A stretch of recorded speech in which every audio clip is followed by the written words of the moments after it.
At Jessica's parents' Sunday dinner, the crystal chimed, the roast steamed, and my wife performed.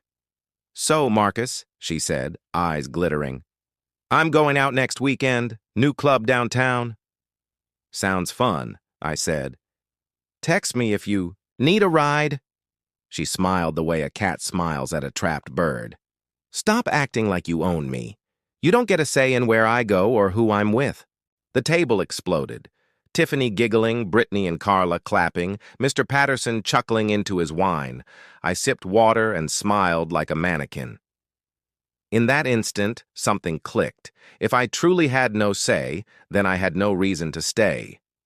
Thea. Decision back home, I opened a blank page and wrote 2 lines. No say, no stay. Beneath it, I listed facts. She made plans without me. She treated me like a roommate ATM. She humiliated me in public. Then one more line. She's right. So why am I here? By midnight, I'd outlined a plan. Polite, lawful, final. The A. Alley next door at dawn, I visited Mrs. Henderson, my 82-year-old neighbor with a rose garden and 0 filter. Over coffee and pound cake, I told her what happened. "That girl's had this coming," she said, eyes bright. "What do you need?" "Just honesty," I said. "When Jessica comes home confused, tell her exactly what I told you." I listened, and I agreed. Mrs. Henderson's smile could have powered the neighborhood. "Honey, I've been waiting years to deliver a line like that." Clearing the stage, Tiffany's loose-lipped group chat had already named the weekend for what it was. "Girls' trip with a new boyfriend." I didn't rage. I labeled boxes, everyday lies, the throw pillows and quote art that said live, laugh, love, while we did none of the 3. Fancy dresses for other men, cocktail numbers with tags still on, makeup and masks, the Sephora avalanche that never appeared for a date with me. Souvenirs of betrayal, receipts, concert stubs, hotel key cards. By noon, Murphy's Moving had everything in a storage unit, paid for 1 month in advance.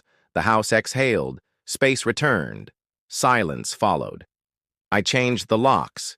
Eddie at Home Depot suggested the upgrade and ordered a dark leather recliner to replace the beige torture sofa. The inspirational plaques came down, Casablanca and The Godfather went up. A blue neon beer sign warmed the room.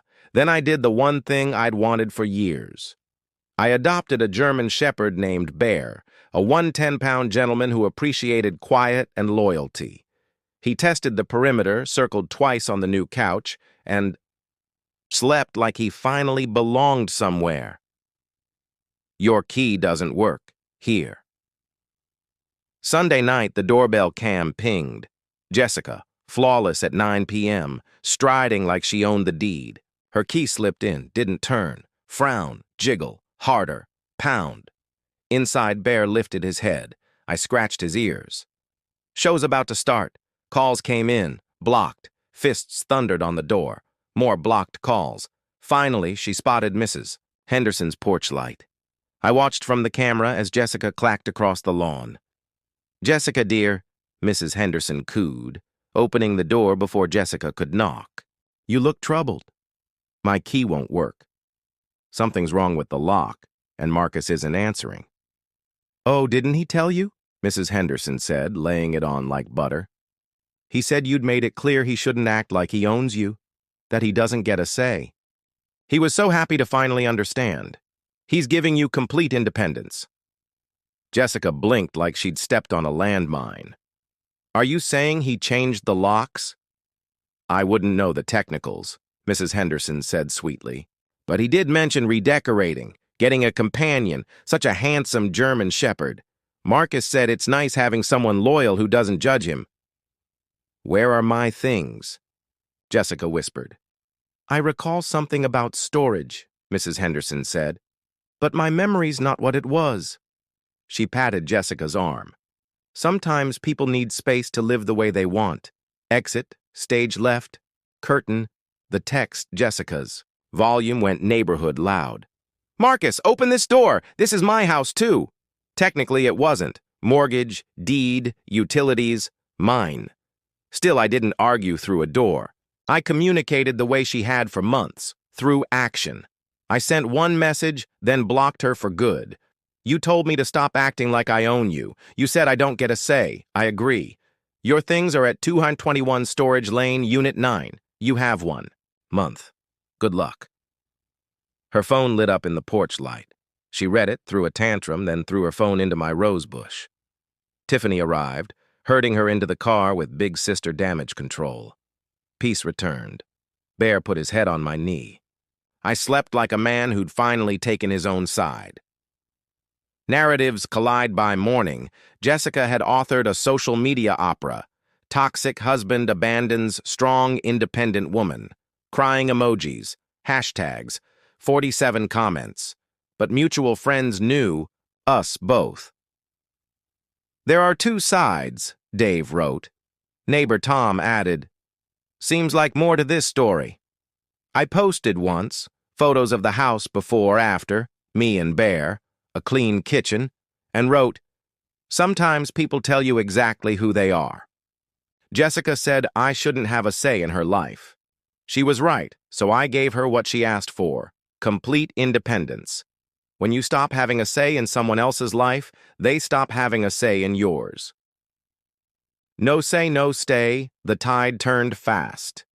Support rolled in, not from her chorus, but from people who'd watched this marriage erode in real time. Then a DM from Carla. I'm sorry. We laughed at dinner because we froze. Jessica's been seeing someone for months. She's making you the bad guy so she doesn't feel guilty. Receipt saved. I still didn't reply. The legal puff of Smoke Wednesday. A certified letter arrived. Jessica demanded $50,000 for emotional distress and destruction of property.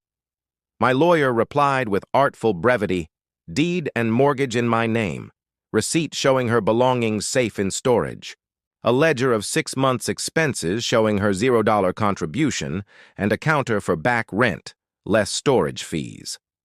Silence. Then she vanished from social media. What stayed 3 weeks later, life had edges again. Mornings were coffee and quiet patrols. With Bear. The house felt like a place to live, not pose. I was 15 pounds lighter without trying. I slept. I laughed. I remembered what music I actually liked. I ran into Carla at the grocery store. She apologized, sincerely, for laughing, for not speaking up. You look better, she said. Like yourself. She was right. Because sometimes the kindest thing you can do is believe people when they tell you who they are, and then live accordingly. Jessica wanted a life where I had no say. I respected that. I also chose a life where she had none in mine. She can keep the dramatics and hashtags. I'll keep the leather sofa, the movie posters, the blue neon, the quiet, and a dog who understands loyalty without needing a speech about it. No say, no stay, no regrets.